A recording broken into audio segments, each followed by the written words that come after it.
Hi, this is Tony Gentry. I'm the director of the Assistive Technology for Cognition Laboratory in the Occupational Therapy Department at Virginia Commonwealth University. This is a webinar on assistive technology for cognition, strategies, apps, and devices that are new and upcoming in time for the holidays.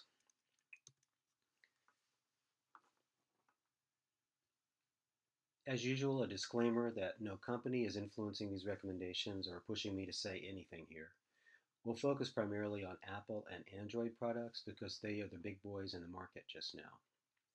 There have been a number of innovations in Apple world over the past few months, including a new mobile operating system, new, larger iPhones, some discoveries about new ways to use Siri, new apps to join the million already on iTunes, and introduction of the Apple Watch due out sometime in the spring.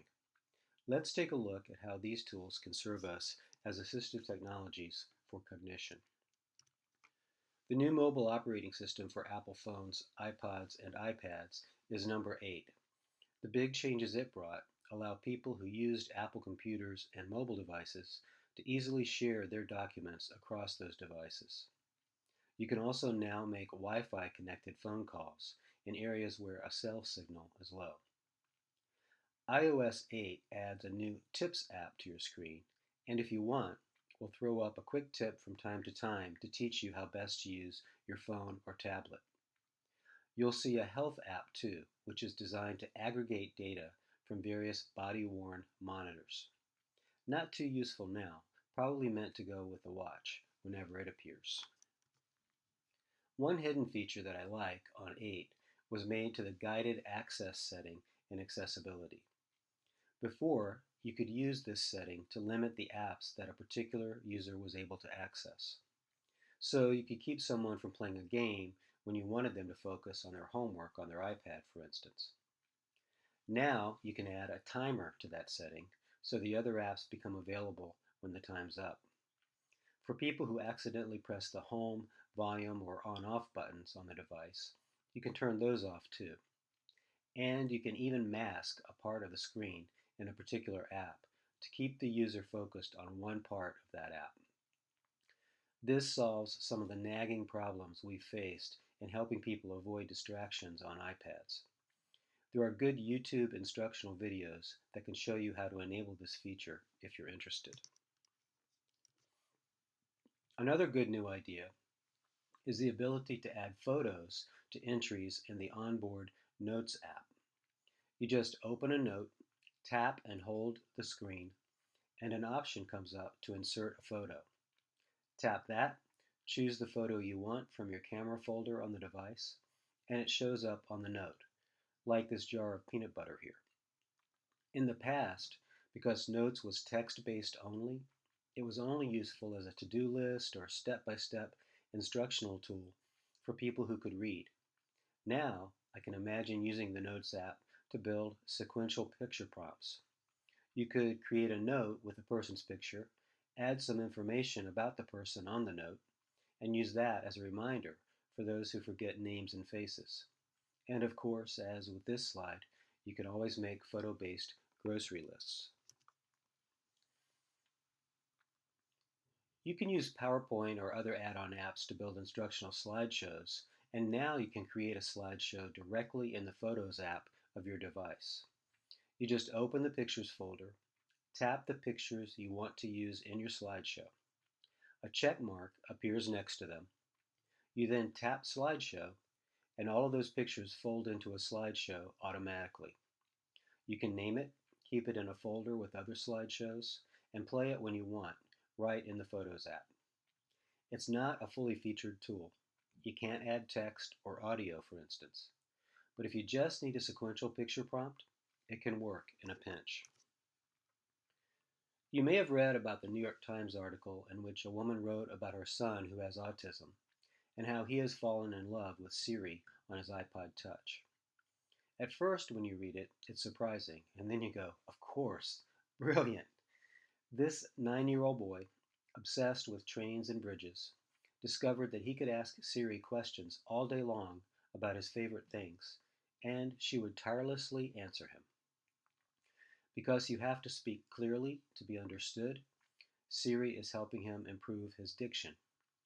And she's teaching him social skills without necessarily intending to do so. She never responds judgmentally. She's always polite. And he loves her witty responses to nonsense questions that used to drive his mom crazy. I posted a link to this remarkable story on my Facebook page, Assistive Technology for Cognition, but you can find it by Googling Siri Autism. It'll be the first item that pops up. In response to the hands-free activation feature on some high-end Android phones using the Google app, Siri 2 now has a hands-free feature. Here's a look at how it works and how it compares to Google search on my new iPhone 6.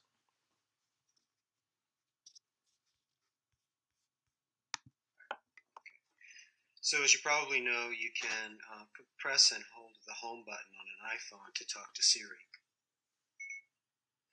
Hi Siri, who won the Virginia game last night? Which sport? Basketball or football? Let's choose the winning game, basketball. Looking for Virginia's schedule.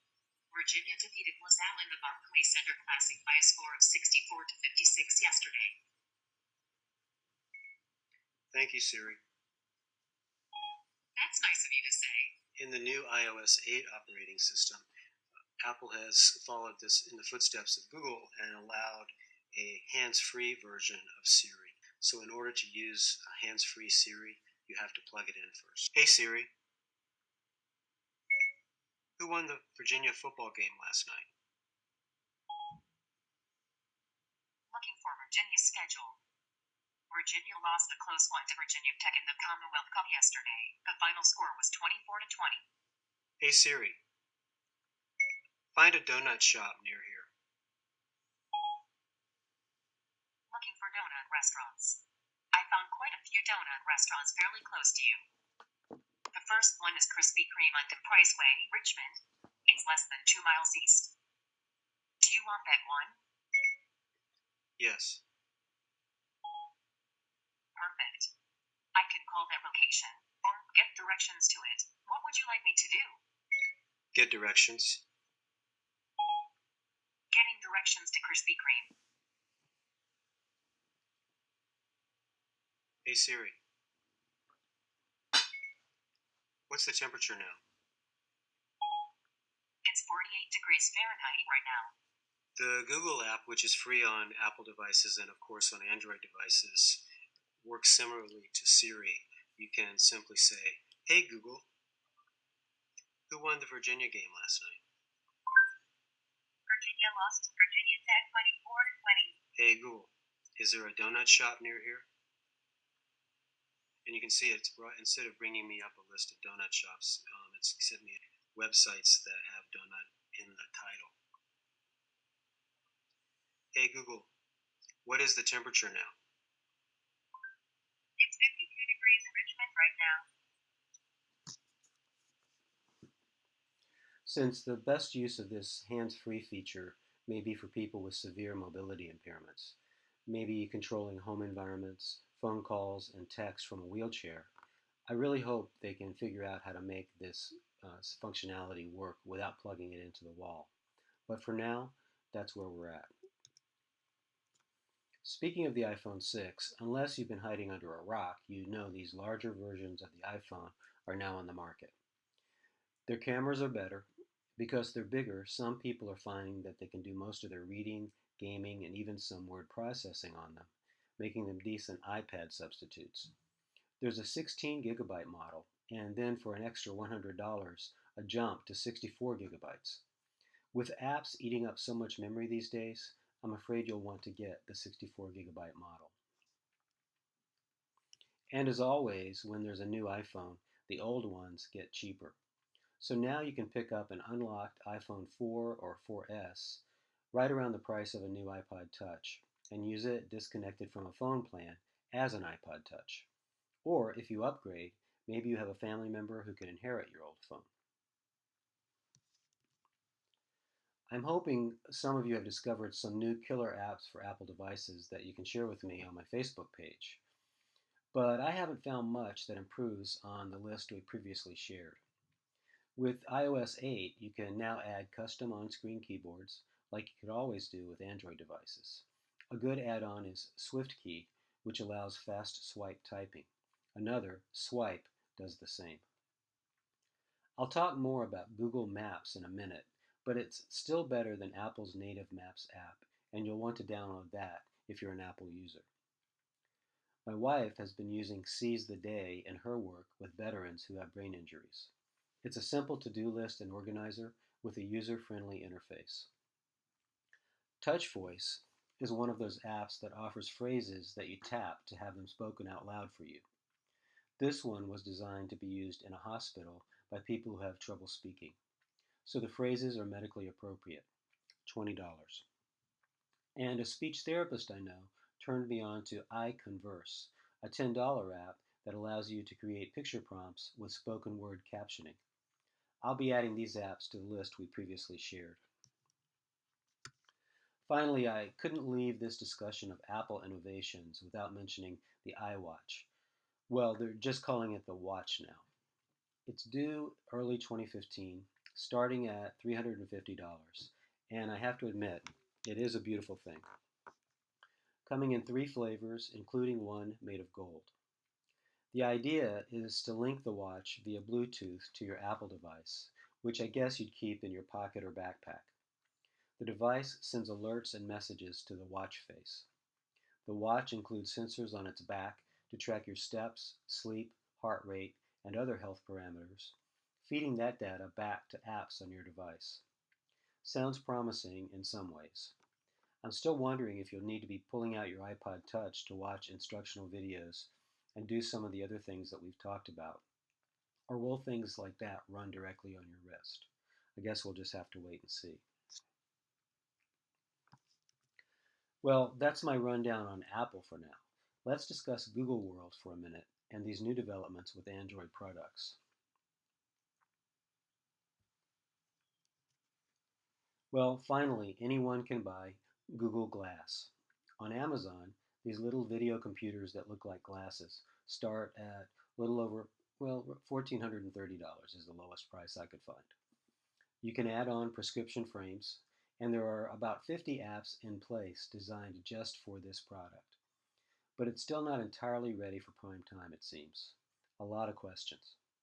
They're expensive, fragile, possibly distracting, and sometimes people don't trust you when you wear them. But there are some interesting possibilities for people with disabilities. Their hands-free functionality makes sense for people with mobility impairments. And I just ran across this experiment. Neuroscientist and entrepreneur Ned Sahin is the head and heart behind BrainPower. The company is working to address the range of challenges for people with autism. For example, reading emotions. That can be hard for kids on the spectrum. So BrainPower is creating programs for glass that help those kids navigate social situations, learn language, and focus while giving them constant feedback. Now we're looking at what a child might see. Here's an example of what appears in the tiny screen when you're wearing glass. The icon helps the child understand the woman is happy. This is giving a little tool and assist to daily life, but then we turn it into a video game. Is this woman happy or surprised? Get it right, get a point. Glass keeps score. It can also direct a child back to conversation by popping an angry bird on the face of the person talking. Then when they do look, the cartoon goes away and they get a point. It says, give me your attention, thank you, reward. I think this takes it to a new level.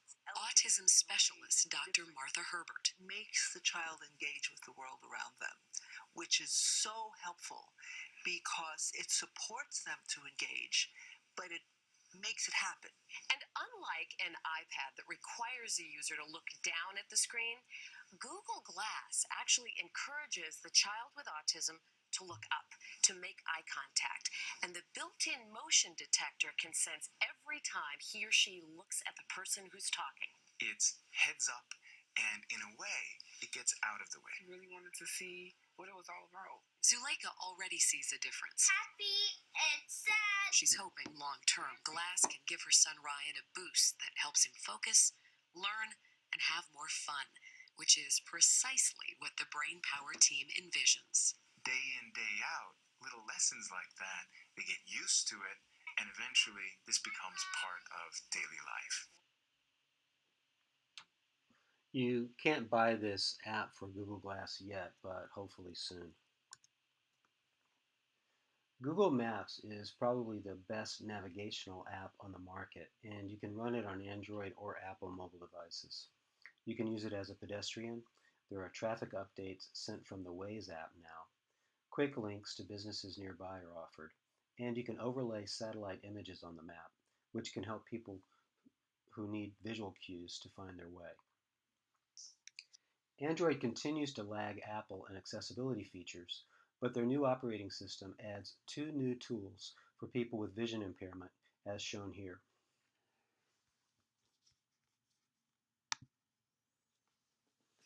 This video is going to show 2 new features in the latest Android 4.2 release. We're going to start by looking at the new zooming feature. So I'm going to go into accessibility settings, look for magnification gestures, and you're going to enable it. Now I'm going to go back to the home screen, and I'm going to triple tap with one finger. Now once I've got it zoomed, I can move it with 2 fingers, and I can also zoom it even larger and smaller. I'm going to go back into accessibility, and I'm going to disable that for now.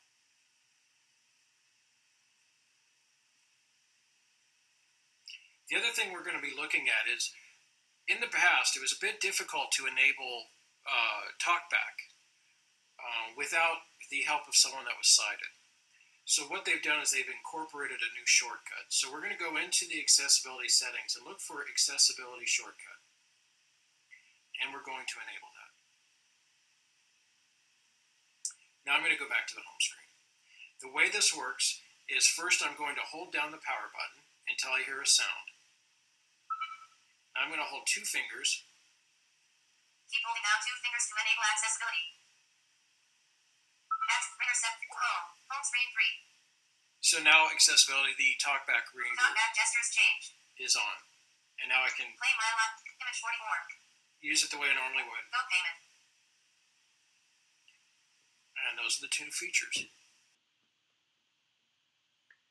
Apple has had similar features on their mobile devices for some time. They call theirs Zoom and VoiceOver, again, accessible through the accessibility setting. Here are a few new Android apps that may help our clients. Glimpse is a free location sharing and tracking app.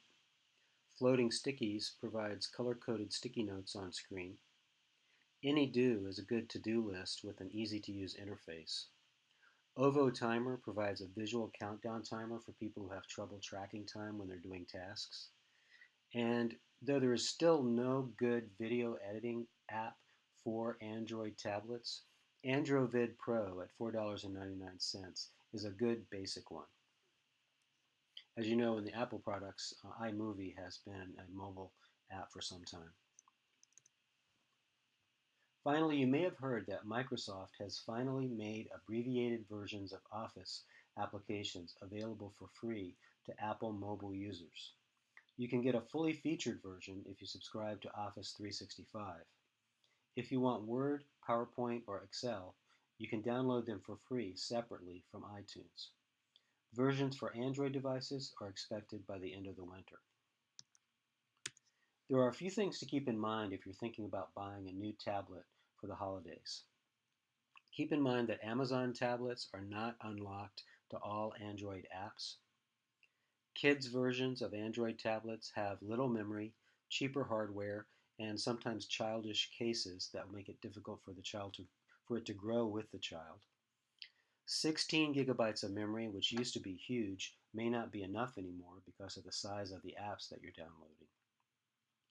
And then finally, take advantage of Apple's content filtering settings if you're using an Apple device, including a new feature called Family Sharing. And then there's this self-driving cars. They exist. You could buy one now if the government said okay. Google has even projected that within 5 years, you'll be able to retrofit your car with one of their kits for less than $5,000. A crazy idea? Or what? I posted a fascinating article about these things on my Facebook page, focused on how self driving cars could be game changers for people with disabilities. Only not yet. Okay, let's look at some peripherals that can make your mobile devices more useful, including versions of these products. Hands-free carrying for iPad tablets, high-touch keyboard, Bluetooth headset and speakers, switch controls, and finally, my favorite app-driven toy of the year. Strider is a company that has created a hands-free iPad strap called the Across. I hope you're all ready to rock, because here comes their ad.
So, as we've discussed before, it can be difficult to use an iPad at work because you need your hands free to do your work, and setting an iPad down is an invitation for it to walk away. The Strider case seems like a good carrying device for that. And it's about $60 or $70. Another device called Setware at $50 looks like it's a little more heavy duty, maybe a little more intrusive, but another way to carry your iPad and use it hands-free on the job.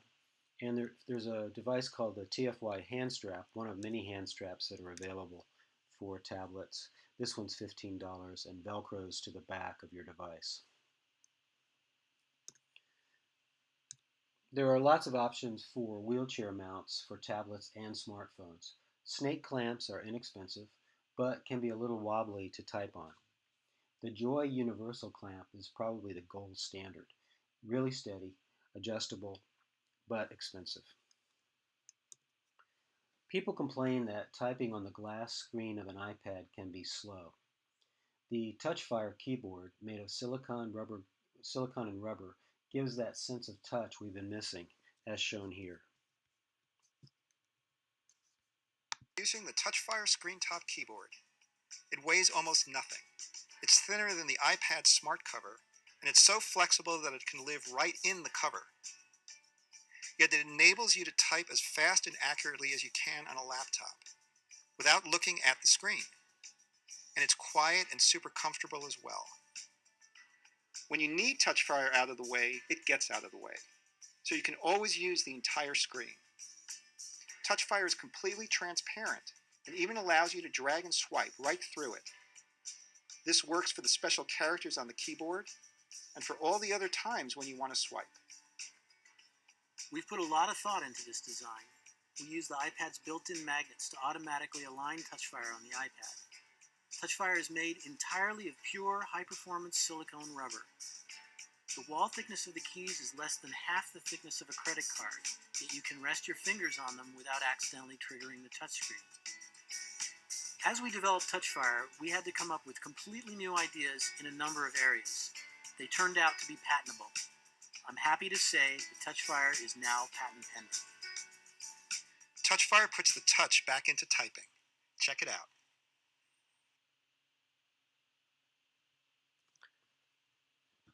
The Touchfire is about $40 if you want to buy the overlay alone. It comes with a case for $70. If you want to use your device hands-free, you probably want to invest in a Bluetooth headset to keep the wires out of the way. It's especially good for phone calls, but you could use it to control a smart home or dictate text to a computer.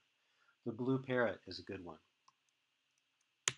For people who need switches to access computers, mobile devices have been out of bounds for a long time. Things are improving. Still not a lot of apps that work with switches, but the Bluetooth switchboard is useful when used in conjunction with the scanning setting for Apple devices. Sounds a little complicated, but here's a video that shows how it can work. This is our two-switch step scanning setup with iOS 7 switch control. We've gone ahead and done all the setting configuration within the switch control setup menu, as well as set up our Bluetooth switch and paired it with the iPad. The Bluetooth switch is set in mode 2 for this setup per the instructions. So with step scanning, we'll go ahead and triple click our home button. 1, 2, 3. Let's try it again. 1, 2, 3. Gotta do it really quick. And you'll see the scan starts. So now this has auto scanning turned off.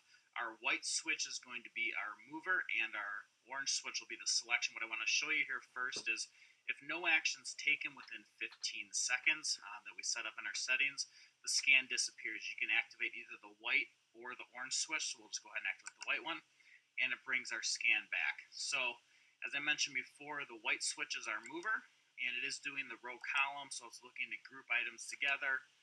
We'll go down to the bottom here. So now I'm going to select this row by activating the orange switch. We're going to move again with the white switch, select with the orange, and it brings up our pop-up menu. There are other options in here that we can use, but what we want to do is select the first one and activate our orange switch to select it, and that's going to tap. Once again, it brought me back to my Amazon page that I was looking at earlier.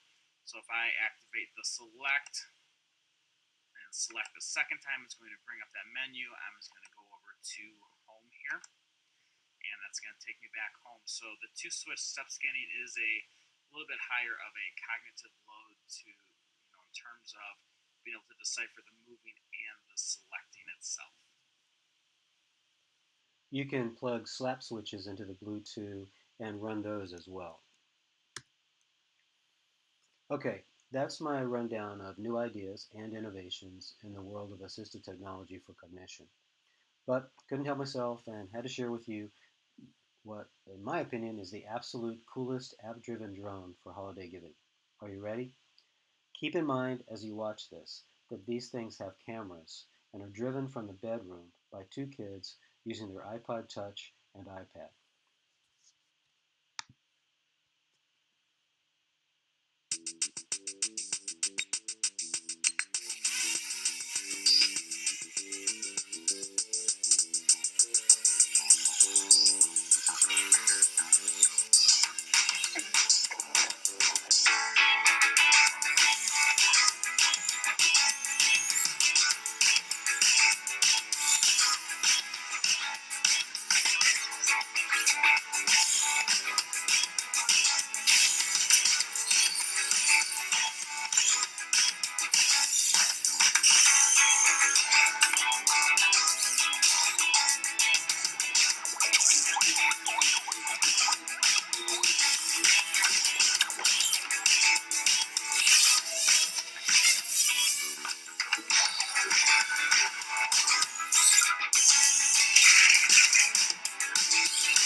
These things are selling out, as you might imagine, really fast.